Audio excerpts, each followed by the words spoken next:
Bismillahirrahmanirrahim. Assalamualaikum warahmatullahi wabarakatuh. Alhamdulillahirabbil alamin. Bersyukur pada Allah, hari ini kita masih bisa melanjutkan materi tema 6, masuk pada subtema 2 bagian yang pertama, belajar PKN dan bahasa Indonesia. Yang kedua, sholawat serta salam kita haturkan kepada junjungan kita baginda Rasulullah Sallallahu Alaihi Wasallam. Semoga sholawat yang senantiasa kita berikan bisa menjadi sebab Rasulullah memberikan syafaatnya di yaumil akhir nanti. Amin ya rabbal alamin. Baik anak-anak, sebelum kita mulai belajar pada pagi hari ini, marilah kita berdoa terlebih dahulu agar dimudahkan dan dilancarkan dalam proses belajarnya. Istidadan du'aan asyhadu an la ilaha illallah wa asyhadu anna muhammadar rasulullah. Raditu billahi rabba wa bil islami dina wa bi Muhammadin nabiyya wa rasula. Rabbi zidni ilma warzuqni fahma. Amin ya rabbal alamin. Untuk yang pertama-tama, Pak Kolis akan menjelaskan muatan PKN KD 3.3 yang berisi menjelaskan pentingnya kesatuan dalam keragaman. Pentingnya persatuan dalam keragaman. Indonesia memiliki banyak pahlawan dengan bentuk perjuangan yang berbeda-beda. Namun, mereka semua berjuang dengan cita-cita yang sama, persatuan bangsa Indonesia. Banyak sikap dari pahlawan yang dapat diteladani. Sikap-sikap tersebut antara lain pantang menyerah, bertanggung jawab, bekerja sama dengan masyarakat. Jadi dari pahlawan-pahlawan yang kita ketahui, yang kita kenal, bisa kita ambil tauladan, yaitu adalah pantang menyerah, bertanggung jawab, bekerja sama dengan masyarakat. Nah, kalian sebagai penerus bangsa, kita harus mempertahankan kemerdekaan dengan kegiatan-kegiatan yang positif. Kegiatan-kegiatan positif yang harus kita lakukan dengan semangat persatuan. Contoh sikap bersatu dalam mengisi kemerdekaan. Nah, perhatikan ini. Ada 4 sikap untuk mengisi kemerdekaan dengan sikap persatuan. A. 1. Bekerja bakti. Nah, dengan bekerja bakti, kita bareng-bareng, kita gotong royong, akan lebih memperkuat persatuan. Yang kedua, melaksanakan piket bersama teman. Jadi kalau piket harus bersama teman, tidak boleh individu atau sendiri-sendiri. Yang ketiga, bekerja sama dalam menyelesaikan tugas kelompok. Apabila bekerja sama, semua yang berat menjadi ringan, yang lawan menjadi cepat, dan semuanya akan menjadi lebih mudah. Oleh karena itu, anak-anak, kita harus terus bekerja sama dalam menyelesaikan tugas kelompok. Yang keempat, berteman dengan siapa saja tanpa membedakan suku dan agama. Jadi untuk sikap bersatu, kita tidak boleh beda-bedakan teman, meskipun beda agama ataupun suku. Yang kelima, menjenguk teman yang sakit. Nah, dalam Islam luar biasa ya. Dalam Islam luar biasa, barang siapa yang menjenguk orang-orang yang sakit akan didoakan oleh 70 malaikat. 6. Menolong teman yang terjatuh dari sepeda. 7. Melakukan diskusi secara musyawarah mufakat. Nah, ini ada manfaat sikap kerjasama. Kerjasama itu berarti tidak sendirian. Kerjasama itu berarti bersama-sama. A. Manfaatnya adalah lebih mengenal warga lain. Kalau kita sering gotong royong, sering bekerja sama, kita akan lebih mengenal warga yang lain. Yang kedua, semakin banyak teman. Yang ketiga, menambah pengetahuan tentang suku yang ada di lingkungan sekitar. Yang keempat, persatuan akan terjaga. Yang berikutnya, Pak Kolis akan menjelaskan keragaman di lingkungan rumah. Nah, di dalam keluarga terdapat keragaman. Apakah itu perbedaan suku, cita-cita, kegemaran, hobi, ataupun sifat. Misal, dalam suatu keluarga ada seorang ayah dan ibu, ada 2 anak. Si ayah ini berasal dari suku Aceh, dan ternyata si ibu ini berasal dari suku Betawi. Antara ayah dan ibu tentu di sini mengalami perbedaan suku. Sukunya berbeda. Yang satu dari suku Aceh, yang satu dari suku Betawi. Yang kedua, di sini ada Dedi sebagai kakak dan ada adik Dedi. Dedi sendiri ini bercita-cita sebagai arsitek, sedangkan adiknya ini bercita-cita sebagai pengusaha. Jadi adik kakak ini berbeda dalam cita-citanya. Nah, ternyata perbedaan itu sudah biasa.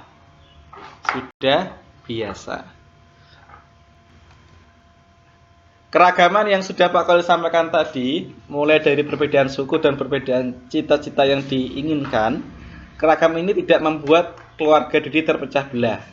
Nah, malah mereka saling menghormati dan mendukung. Jadi, perbedaan suku, perbedaan cita-cita itu tidak membuat terpecah belahnya keluarga Dedi, malah membuat mereka saling menghormati dan saling mendukung. Nah, yang berikutnya adalah menjelaskan manfaat mengenal bahasa dan makanan khas daerah.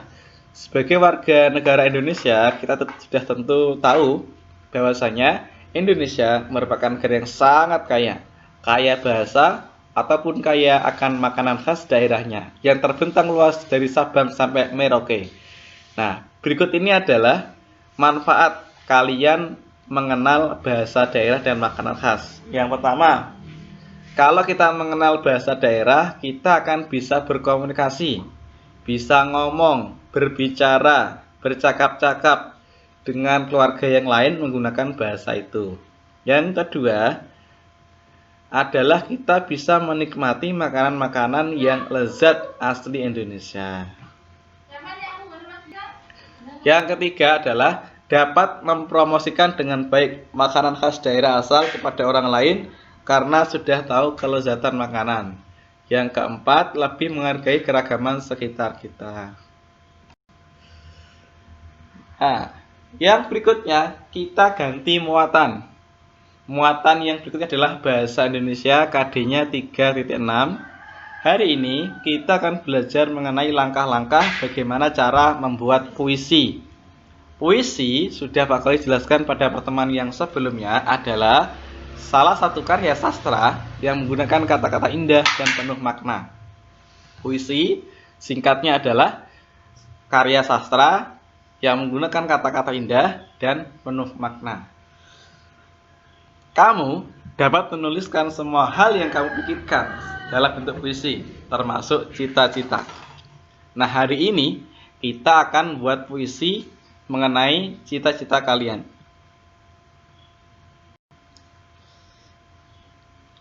Segala sesuatu tentang cita-cita yang kamu tulis dalam puisi merupakan gagasan atau ide puisi. Gagasan atau ide. Gagasan utama untuk membuat puisi itu disebut tema. Jadi, tema dalam puisi adalah gagasan utama untuk membuat puisi. Perhatikan contoh puisi cita-cita berikut. Judulnya adalah Kebanggaanku, karya Oktora. Tak ada waktu yang kusia-siakan, tak ada keluh kesah yang kuucapkan. Semangatku hanya untuk menggapai impian, menjadi pahlawan cendekia, mendidik tunas bangsa, membentuk pribadi yang cerdas dan pantang menyerah, menjadi kebanggaan untuk Indonesia. Nah, kira-kira dari puisi yang Pak Kolis bacakan tadi, puisi tadi itu berisi tentang kebanggaan memiliki cita-cita menjadi guru. Nah, cita-cita menjadi guru. Kenapa? Karena tugas guru sangatlah mulia. Temanya atau gagasan utama, ya. Gagasan utama itu sama saja dalam puisi adalah cita-cita menjadi guru. Hal yang harus diperhatikan dalam buat puisi. Yang pertama, tentukan tema. Menentukan tema. Tema puisi ini merupakan gagasan utama atau topik utama pengarang dalam buat puisi. Seperti yang tadi Pak Kolis ceritakan, temanya adalah cita-citaku sebagai guru. Nah, tema puisi ini membantu pengarang untuk membuat puisi tetap sesuai ruang lingkupnya. Jadi agar isi puisi itu jelas, tidak kemana-mana. Jadi jelas temanya tentang yang dia pikirkan. Yang kedua, melakukan observasi. Observasi ini bermanfaat untuk mengembangkan imajinasi dan mendapatkan inspirasi. Jadi kamu itu bisa mencari ide, ya, mencari kata-kata, mencari model, mencari tema itu dengan cara baca buku, baca puisi yang sudah ada, melakukan perjalanan, ataupun menyaksikan suatu peristiwa kejadian. Itu bisa dijadikan sebagai bahan untuk mengembangkan imajinasi dalam membuat puisi. Apa yang kita lakukan sebelum buat puisi? Tentu membutuhkan persiapan. Yang pertama, kamu harus menentukan tema dulu. Temanya apa? Nah, hari ini karena tema 6 adalah cita-cita, maka tema puisi hari ini adalah tentang cita-cita kalian. Yang kedua, setelah menemukan tema, siapkan peralatan tulis, ya. Pensil, pulpen boleh, dan buku tulis. Yang ketiga, lakukan observasi terhadap objek pada tema puisi. Misal, tema puisi ingin menjadi seorang arsitek, maka lihatlah seorang arsitek, maka lihatlah karya-karya seorang arsitek. Maka kamu bisa melakukan untuk membuat puisi. Yang keempat, observasi dapat dilakukan berulang-ulang agar kamu memperoleh banyak ide. Yang kelima, tentukan peristiwanya. Yang keenam, catatlah setiap informasi yang dibaca. Jadi informasi apa saja yang kamu terima itu dicatat. Menentukan pilihan kata dalam membuat puisi. Atau istilah lainnya adalah diksi, ya.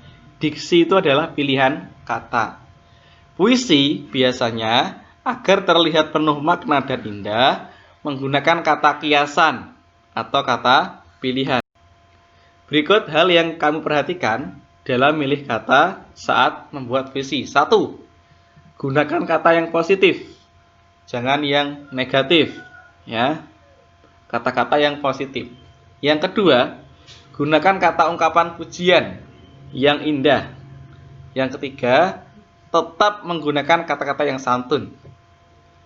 Yang keempat, hindari kata yang bersifat mengejek, menjelekkan, dan menghina. Ya, sesuai dengan ajaran baginda Rasulullah, tidak boleh mengejek, menjelekkan, dan menghina. Jadi gunakan kata-kata yang positif. Yang kelima, gunakan kata-kata yang memiliki kemiripan bunyi agar terdengar lebih indah saat dibaca. Misal, keluh kesah, canda tawa, contohnya. Yang terakhir, gunakan perumpamaan tentang objek yang kamu ingin ceritakan. Nah, sebagai penutup, ya, ini ada langkah-langkah yang sudah Pak Kolis gambarkan bagaimana cara menulis puisi. Yang pertama, siapkan alat tulis. Yang kedua, tentukan tema. Yang ketiga, pilihlah kata. Yang keempat, tulis puisinya. Yang kelima, bacalah berulang-ulang agar mengetahui yang tidak sesuai. Perhatikan langkah-langkah menentukan makna puisi karya pribadi. Nah, karena kalian akan membuat puisi, maka puisi ini disebut puisi karya pribadi. Puisi karya kalian sendiri. Yang pertama-tama adalah tentukan temanya, gagasan utamanya. Yang kedua, temukan hal penting dengan cara menggunakan kata tanya apa, siapa, bagaimana, dan di mana. Yang berikutnya, carilah arti kata-kata yang. Nah, setelah tadi ya, menentukan tema, kemudian mencari kata-kata yang sulit, selanjutnya adalah anak-anak tentukan makna setiap baris atau larik ya. Menentukan makna atau larik setiap baris. Setelah itu, buatlah kalimat yang mewakili makna setiap larik puisi. Yang terakhir, rangkailah kalimat yang berisi makna setiap larik untuk memaknai bait puisi. Membuat puisi karya pribadi.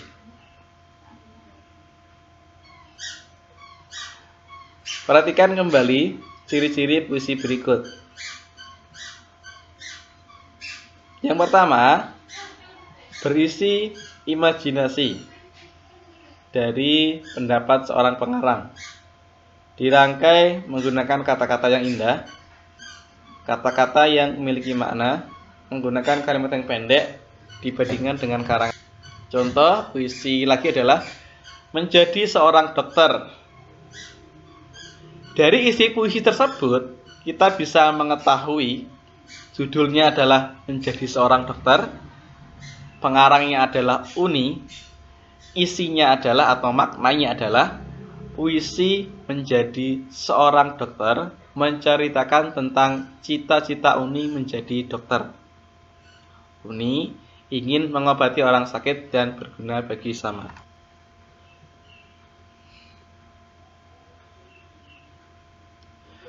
Yang berikutnya, ternyata membuat puisi itu juga bisa berdasarkan gambar. Kita bisa melihat gambar, bisa membayangkan, terus bisa dibuat dalam bentuk puisi. Nah, yang pertama, puisi dapat dibuat berdasarkan pengalaman, ya, peristiwa ataupun fenomena. Yang kedua, puisi dibuat berdasarkan yang diingat, yang dirasakan, yang dilihat. Nah ini, puisi bisa dibuat dari yang dirasakan dan dilihat. Gambar merupakan objek yang dapat dilihat. Dari gambar, kalian dapat memperoleh inspirasi untuk membuat.